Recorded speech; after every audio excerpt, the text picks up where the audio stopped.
Invitational, конечно, будет, так сказать, именно финальной точкой. Новый оперативник, очень сильный, как по мне. Но то, что убрали T-Hunt, это плохо. Я бы раньше всегда орал, постоянно орал. Возможно, арена на 14 тысяч человек, и если ты будешь играть против Бразилии, и все будут скандировать, не было такого, что мы приехали на турнир и были чем-то недовольны. Единственное, Нет, есть. Есть. Еда. Нет. Да. Забудь. Всем привет, дорогие друзья, это VP Talk, меня зовут Зак Реги, и сегодня мы здесь собрались кое-что обсудить. У нас Rainbow Six, ребята, привет, Дан, Джойстик с нами сегодня. Скоро едем в Бразилию, Six Invitational, еду не я, едут ребята. На этом фоне хочу спросить, как прошли у вас праздники? Расскажите, что делали вот в канун Нового года прям? Праздники я отпраздновал сам Новый год с родителями. Как обычно, семейный праздник, а потом уехал, получается, с командой праздновать. Ну, там как? Половины команды там не было, грубо говоря. Там было 3 человека.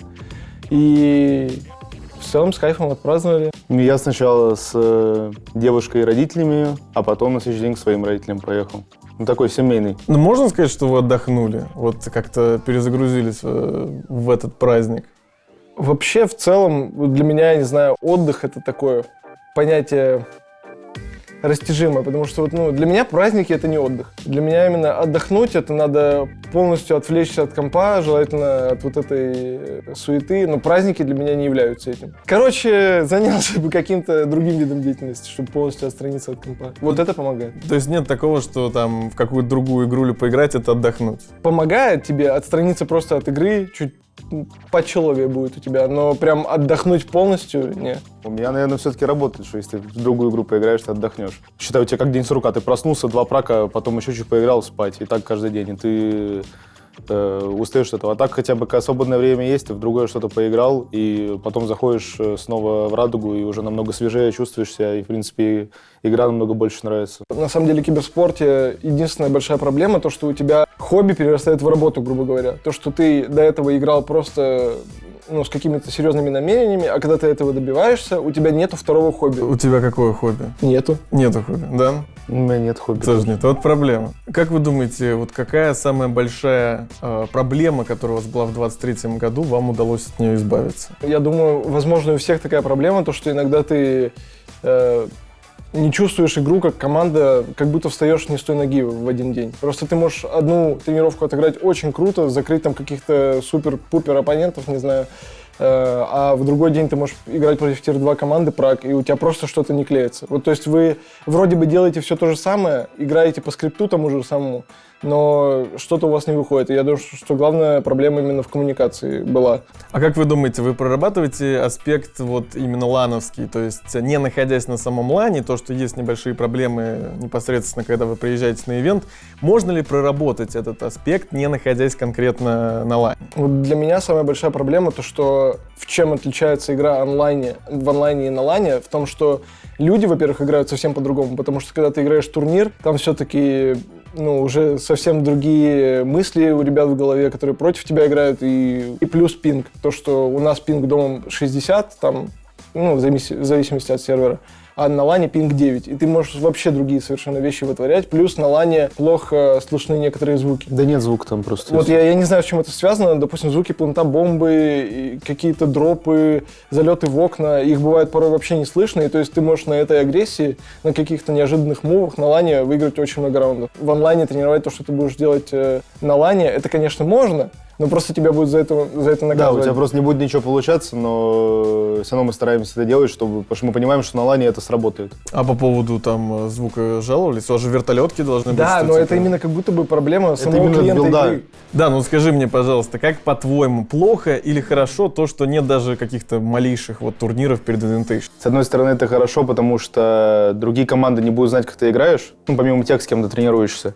Не будут знать, какие стратегии ты поменял, еще чего-то. С другой стороны, плохо то, что у тебя нет экспириенса официалок перед Invitational. Получается, тренировки, это, понятное дело, тренировки, там все такие сильные, крутые. Я вот говорю, у меня еще такая проблема, то, что меня больше всего раздражает человеческий фактор того, что люди на тренировках, они не понимают того, что они не сделают это никогда в официальной игре. То есть люди на тренировках бегают, такие все самоуверенные в себе, пикают то, что никогда бы в жизни не пикнули в официалке, и у них это получается. Они такие думают, так, работает. А когда официальная игра наступает, люди не понимают, что все, как бы они зажали в себе и не пикнут это никогда в жизни, и у них не работают эти стратегии, которые до этого работали. Новая операция. Давайте пару слов, расскажите, что вы думаете о ней. В целом она понравилась, но, опять же, добавились некоторые баги. Новый оперативник, очень сильный, как по мне, и вот они последних 4 оперативников в защите добавили прям очень сильных, и почему-то не собираются это никак вот фиксить. Хотя, мне кажется, это очевидно, они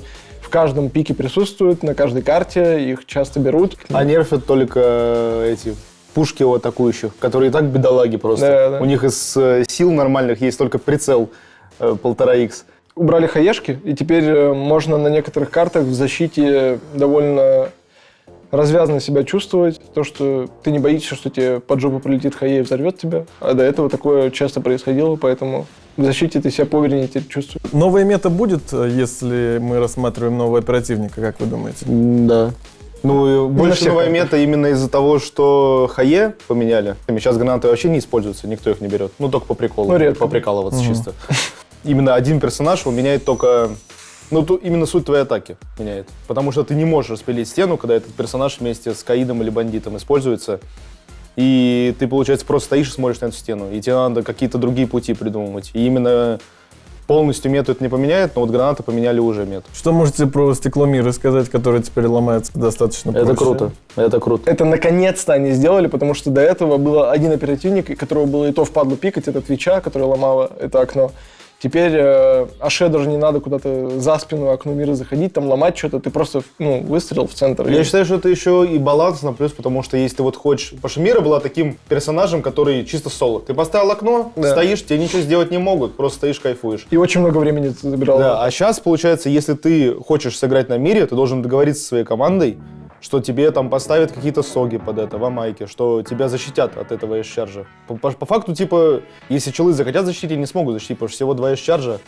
Ну, или только Кали люди берут, но это впадло брать Кали и оверэш. Ну и плюс в атаке теперь, чтобы сломать окно мира, наверняка тебе надо позвать своего тиммейта, сказать прокинь флешки, чтобы Да. там ничего не было. Ну то есть больше такая командная игра, и это нравится больше, чем какие-то соло-мувы делать. Нужна ли игре система репутации? Нужна не система репутации, а хороший античит, потому что в этой игре невозможно играть в ранкед. Я вот попробовал, мне просто вообще не нравится этот экспириенс. Ты заходишь, играешь, наверное, игр 10 и 8 в них читеры. Если бы не было бы читеров, то, я думаю, репутация бы влияла, потому что в этой игре очень мало людей разговаривает. Возможно бы, если бы были какие-то хорошие бонусы за это, то есть там какие-то скинчики прикольные давали, еще что-то. Потому что пока что... заставляет как-то больше коммуницировать с командой, чтобы произвести впечатление, чтобы тебе лайк кинули, и ты такой, о, ну там хотят что-то вести, ну по типу там наград, всяких паков и так далее, но я говорю, первым делом надо античит вести. В бета-тест торговой площадки залетели? Я подавал заявку, но я не знаю, пока где это чекнуть вообще, когда, какие даты. Я думаю, должно быть Скины хорошо. видел? Какие? Ну, ради которого ты бы хотел залететь туда. Я думаю, что это очень древние скины, так сказать, которые мало какого количества людей есть. И на какие-нибудь пушки, на которых на мейн-оперативниках я играю, я бы себе, наверное, прикупил бы. Ubisoft, значит, сделали, точнее, тренировку против ИИ, искусственного интеллекта. Расскажите, как вообще... Для новичков это круто. То, что ты можешь, там еще режим есть, где ты типа должен искать точки на картах, это крутой режим. Но то, что убрали T-Hunt, это плохо. Потому что, очень много людей разминалось в этом режиме. Просто бегали, стреляли ботов по карте.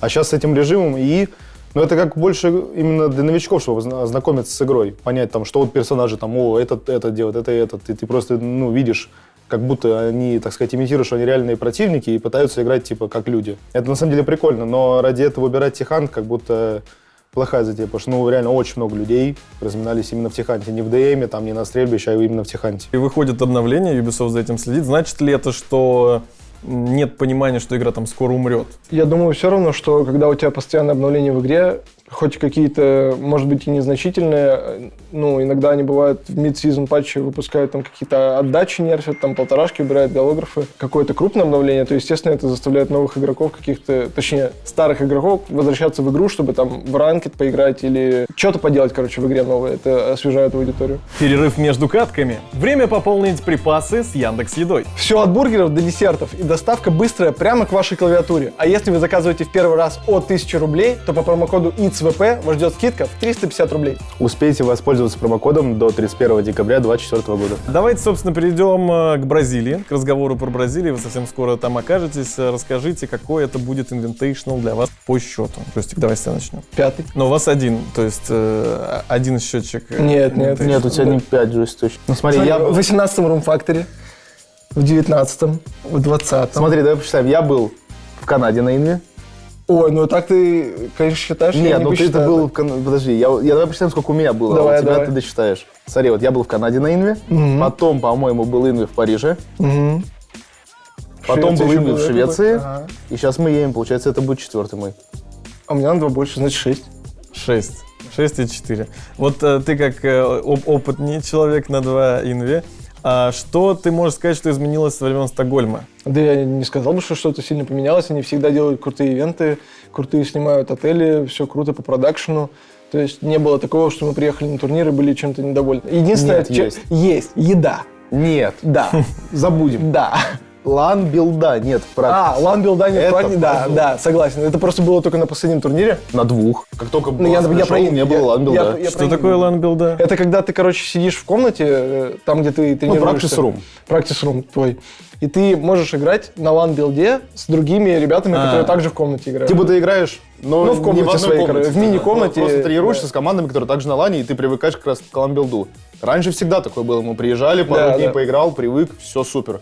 А сейчас нет лан-билда. Ты, получается, играешь на лане только на официалках. А если мы говорим о том, что изменилось у вас, можно сказать, в голове, то есть каждым Invitational у вас по-любому может быть чуть меньше волнения, чуть больше опыта. Когда я раньше играл, у меня, опять же говорю, волнения особо никогда не было, но у меня вот это была, не знаю, как назвать, молодая злость, что ли, типа того, что если я сделал фраг, второй, я пойду за третьим. А сейчас я уже такого не сделаю, потому что я понимаю, команда в большинстве, надо сохранить преимущество, надо Была отойти. молодая злость, сейчас пенсионная мудрость. Подуспокоился, да? с Пенсионная возрастом. мудрость, можно так назвать. Ну, в общем, такая пылкость немножко поутихла, и больше играю, раньше можно было это назвать, играю на статистику, типа того, а сейчас на статистика не важна, всегда важно, чтобы команда выиграла. Я больше раньше всегда орал, постоянно орал. А сейчас я вообще почти не орал. Даже не в игре заходите в Это practice просто, room, да? просто пока голос не сорву, всегда орал. Ну, я Не, поменьше ору, но... Я так не сказал бы, Данил на турнирах всегда такой, ну, как это сказать, мотивирующий ор у него, то, что, ну... Ну вот, ну я раньше Серьезно? был намного больше мотивирующий. У вас какой майндсет перед Сан-Пауло? Настрой такой, что мы должны доказать назад, что мы на ланах можем очень хорошо себя проявлять. Потому что доказать в первую очередь сами Да, себе. и самим себе, и всем то, что мы вернулись, потому что до этого мы играли всегда хуже в онлайне. Как сложится, так сложится, но настрой хороший. Едем показать лучшую игру. Да. Можно ли сказать, что прошлый сезон, прошлый год закончился чуть-чуть не так, как хотели бы? Да, естественно, хочется, потому что, ну, мне кажется, еще это зависит от человека, потому что для кого-то это осадочек, а для кого-то может быть злость. Именно такая соревновательная. То, что мы не могли тогда показать, а в этот раз сможем. То есть это все равно эмоционально тебя может в негативную сторону сыграть, может позитивно. И вот, по сути, очень важно все эмоции в правильное русло как-то куда-то увести. Не знаю, мне кажется, это зависит иногда от твоего индивидуального состояния в какие-то разные периоды. Потому что вы можете и разрешить какую-то проблему. У нас столько раз было и слезы, и драки. Ну, не драк, ладно, драк не было, окей. Это я уже переборщил. Но такие споры на повышенных тонах, я бы так сказал. Слезы были. Да, слезы были. И когда это все проходит, эмоциональная разгрузка происходит, и вы все равно уже начинаете... Вы как команда поднялись. Аналитики говорят, что команда Virtus.pro является достаточно непредсказуемой, можно сказать, нестабильной, что вы можете выиграть там ого-го кого, а можете слить вообще, конечно, жестко. Есть. У нас вот очень часто такое, что мы, допустим, там... берем, допустим, ту же самую группу нашу на Европейской лиге. Мы такие, ну, перед стейджем думаем, так, ну, с этими будет потно, этих сносим. В итоге мы играем, и все наоборот. Вот с теми, где мы говорили, там будет очень сложно, мы их просто 7-0. С тем, кого мы сносим, мы 0-7. И вот я вот сейчас не знаю, как это. Потому что у нас нет такого, что мы сидим, легко будет, точно легко будет, мы все на расслабоне. Может, не готовимся этих, мы вообще на опыте переедем. У нас такого нет. Мы всегда, просто вот есть игра, мы играем. Нет такого, что мы сидим и думаем, вот это сильно все, я боюсь, страшно. Ну вот вы сейчас прилетаете в Бразилию, да, еще 19 команд, можно сказать, лучшие команды планеты по Rainbow Six. Кого, по вашему мнению, не будет хватать из команд, кого бы хотели бы увидеть из команд? Мне кажется, единственное, БДС. БДС. Вот за БДСов очень обидно было, они на последнем мажоре, получается, им надо было выиграть, им надо было пройти дальше, чем Лос, а Лос прошли в финал, и БДС из-за этого не вышли. Хотя это очень крутая команда, они выиграли на Рияде, они очень крутой показывают Очень результат. крутая и стабильная команда, которая заслуживает быть на Invitation. Да, плюс у них сейчас новый состав, было бы интересно посмотреть, как они играют новым составом. Я думаю, что в Бразилии одно из самых мощнейших комьюнити вообще в киберспорте, Да. то есть то, что они вытворяют на стадионах и какую поддержку они 100%, собирают в да. целом на Твиче, там это не описать. А на этом фоне страшно будет против бразильцев играть, как вы думаете? А вот мне никогда не было дискомфортно. Я не знаю, поэтому для меня, мне кажется, нет. Хотя, возможно, арена на 14 тысяч человек, и если ты будешь играть против Бразилии, и все будут скандировать и одно имя противоположной команды, конечно, немножко, возможно, нервозность появится. Я вообще, в принципе, у меня вот как-то странно работает, что я на ланах меньше нервничаю, чем в онлайне. В онлайне я почему-то всегда нервничаю, хотя, казалось бы, ты дома, комфортик, вообще отдыхаешь. В целом, как подготовились к Invitational? Готовы ли? Насколько готовы? Я бы сказал, что сейчас процентов на 65 перед буткемпом, и на буткемпе уже будем дожимать, так сказать. Будут ли новые какие-нибудь заготовочки? Э, Или уже, может, есть? Уже Всё есть, но говорить мы это, конечно же, тут не будем. Ну, разумеется. разумеется. Все есть, бойтесь. Ну что, парни, у вас впереди Бразилия. Я хочу буквально вас попросить, очень большая фан-база у Virtus.pro за пределами России, в том числе и русского языка. Я бы хотел вас попросить пару слов фанатам за пределы русского языка на английском языке, поддержать щиты, как-нибудь обратиться к своим Говори. фанатам. Thank you for your support, guys. Watch us playing at Six Invitational. We are practicing very hard to play good, and I hope we will not disappoint you. And I hope we will show our best shape online. Послание в будущее себе. Знаю, что вы очень жестко готовились к этому турниру. Хотите показать себя на высшем уровне, показать всем, что вы можете хорошо выступать на лан. Не бойся и покажи свою лучшую игру. У меня такое будет короткое, маленькое послание. Надеюсь, ты будешь доволен своей игрой и выступлением команды. Знаю, что вы потратили очень много сил на подготовку, что было много споров, но надеюсь, что вы прошли группу. Надеюсь, что ты наконец-то поиграл перед зрителями на большом стадионе. Это же твоя мечта. Ну и если кувалдочку забрал, то можно, в принципе, уже все, отдыхать. Поэтому забирай кувалду уже. Главное, на сцену выйди, там все получится уже и так. Парни, спасибо вам большое, что пришли. Удачи вам. Я надеюсь, все пройдет хорошо. Главное не переживать. А там, я думаю, что руки знают, руки помнят, и все будет классно. Спасибо ребятам, что пришли, господа. Не забывайте ставить лайки, подписываться на канал. С вами был VP Talk. Всем удачи. Пока-пока. Пока-пока. Пока-пока. Давайте по правилам, да? Мы стол не трогаем. Одно очко есть, как бы, Ну, уже. это трофейное. Подарили просто. Нажал уже, говори. Раз, два. Не пугай меня! Не пугай меня! Говори.